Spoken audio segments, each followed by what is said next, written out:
What's up, guys? My name is Lauren and welcome back to my channel where we talk about money and mindset as well as my family's own journey to pay off six-figure debt. So if you like videos like that, then make sure you hit that red subscribe button so you don't miss any new videos. Today we are going over our September 2022 budget recap for our family budget. We are a family of 4 and we are on a debt-free journey to pay off all of our debt. We've been paying off debt since January of 2020, so almost 3 years now, and we've made so much progress and come so far. So every single month I share with you guys our family budget and show you exactly how we spent every dollar of our income that came in. If you like this spreadsheet, you can get it for yourself in my Etsy shop. It'll be linked in the video description. It's an instant download to Google Sheets and it comes with a detailed video tutorial. So for the month of September, our total expected income was $7,006 and we brought in $7,248. So that was a difference of $242. We brought in $242 more than we had budgeted for. And if you are new to budgeting, one really important aspect of budgeting is budgeting at the beginning of the month in one column where you think you're going to spend your money, and then actually recording how your money was spent, what income you brought in. And so you can track those differences and make sure you are making effective use of your money and putting your money where you plan to. Okay, so let's see how we spent that $7,248. First of all, for Pay Yourself First, which is investing, we are investing in my Roth IRA, which this month we had budgeted $100, and that's how much we put. So $100 this month for Pay Yourself First. Next, for debt, we just have one debt left, which is my husband's student loan. So we budgeted $830, and that's how much we did put towards his student loan for that minimum payment, and then we made an extra payment of $170. So we did put $1,000 towards debt, which is also what we budgeted. Next, scooting over to expenses. So for expenses, we've got our condo fee, mortgage, life insurance, internet, home security, car insurance, cell phone, and Spotify, which are all fixed expenses. And as you can see, the difference between budget and actual is 0 because those are all fixed. So we know exactly what to expect with those. And then we've got 3 variable expenses: groceries, gas, and miscellaneous. So this month was a 5 grocery week month. We budget by the week for groceries. So we do $250 a week. Well,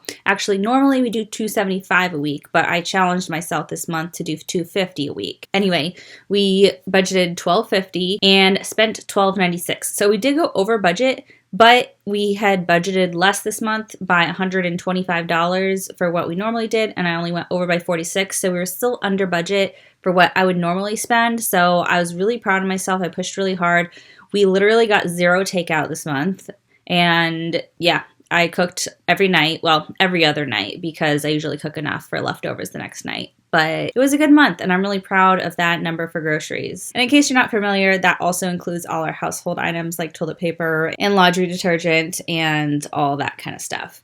Next, for gas, we only spent $165, but I did fill up on the last day of the month. It just didn't clear until the next day, so it's technically going to be in our October budget. So really, I would have spent that full $200 if I filled up a day sooner, but because I filled up when I did, we only spent $165 by the close of September. So, but really that $200 amount I think is right on target for where we're going to need to be to stay on track with gas spending. So then finally, miscellaneous, we went a little bit over on miscellaneous, but not too bad, just by $11. So overall, we had budgeted $4,066 for our expenses, and we spent $4,088. So that was over by only $22. So that was pretty good for the month of September. Finally, let's take a look at my favorite part of our budget, which is our sinking funds. So for the month of September, we didn't budget anything for our emergency fund or vacation fund. For my husband's spending, we had budgeted $200, and that's how much he actually got. And then for myself and my 2 daughters, we each got $100. And then for kids' activities, we budgeted $250. That's how much we actually put into that fund. We spent $397, and so we are at negative $78, but it should get back on track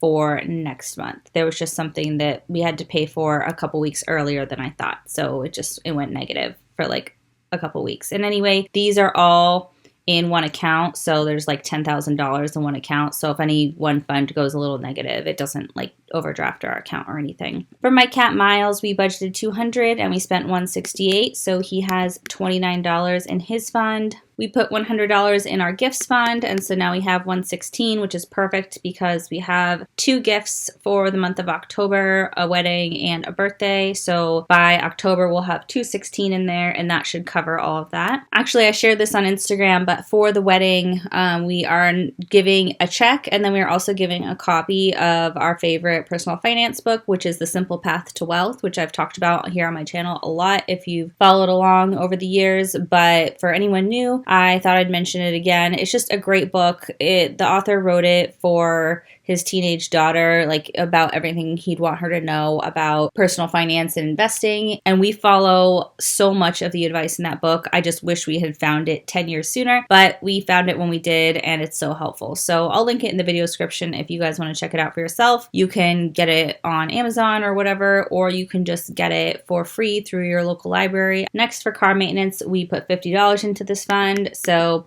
$258 in there. I mentioned last month, I have a feeling we're going to have some sort of car maintenance coming up because it feels like it's been way too long since we've had to do anything to one of our cars. So fingers crossed that everything, keeps working with our cars, but I'm glad there's like a little bit of money in there building up. Next, for house maintenance, we have had a lot of house maintenance lately. So we had budgeted $240 for this fund and we put in $460, so that was $220 extra.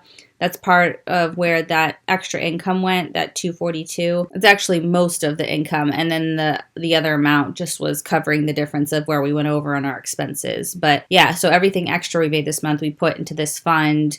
We did spend $217, unfortunately, so we are still negative here at $512. It's better than it was at negative $755, but it is at negative $512, and hoping that we can get that positive in the month of October and then move back towards other goals like funding my Roth IRA. So yeah, fingers crossed that nothing else happens to the house for the rest of the year and we can get focused on investing more. For utilities, we always budget $400. That's how much we put in there. This month we spent $359, and so we had $390 in there at the end of the month. Next month is going to be a really expensive month for utilities because it's when our sewer and water both come out. This is just gas and electric that we had to pay this month for $359, but sewer and water are both coming out next month. So we'll have all 4 bills coming out of this fund, but I'm thinking it'll still cover it with the $400 going in there every month. So, but we'll see. That'll be a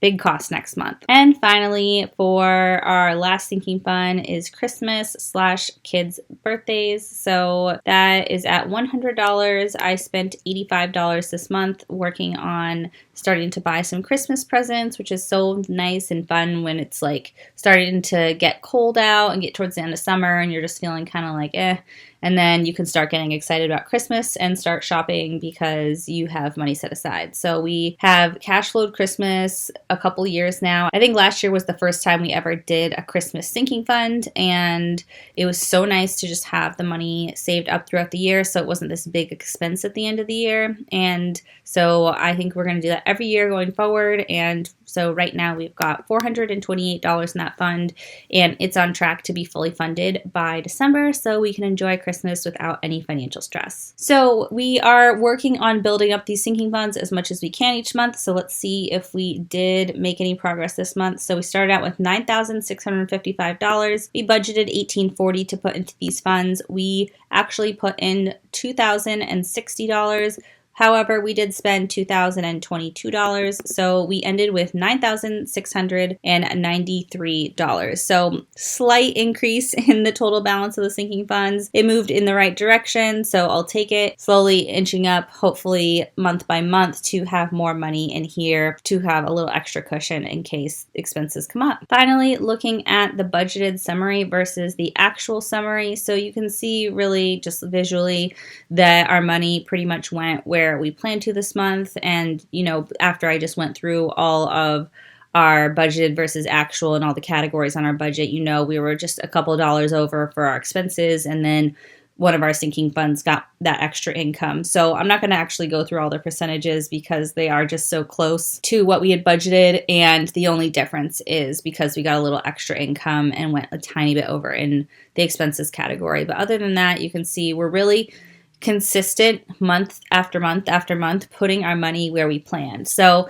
I was feeling kind of demotivated with our finances a few weeks ago and feeling like, oh, we're not making enough progress. And then I was just thinking about, well, the past many months, our budgeted summary and actual summary have been so dead on. Like, the problem isn't our ability to execute the plan for our money. The problem is not having enough money coming in to move as fast with our financial goals as I would like to. So it did make me feel better about things, because I used to not be able to even follow our plan for our money. I'd make a budget and then go way over in so many categories and be way off that we just had to scrap our financial goals for like that month or months in a row. And that's not the case anymore. We're actually following the budget that we set. It's just that the budget that we set doesn't have enough wiggle room to make bigger progress on our financial goals. So we're continuing to look at it, trying to see ways we can cut, trying to figure out ways to bring in extra income. But I feel like this is just a season of life where it's a little bit tighter and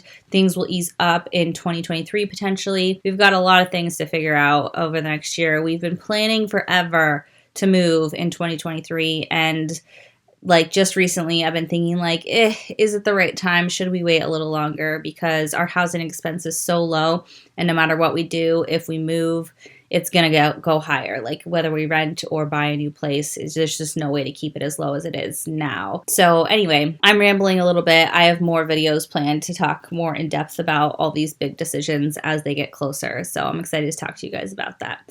But anyway, how'd you guys do in the month of September? Did you stay on budget? Are you feeling good where you're at? Closing out the third quarter of the year. We've got 3 months left.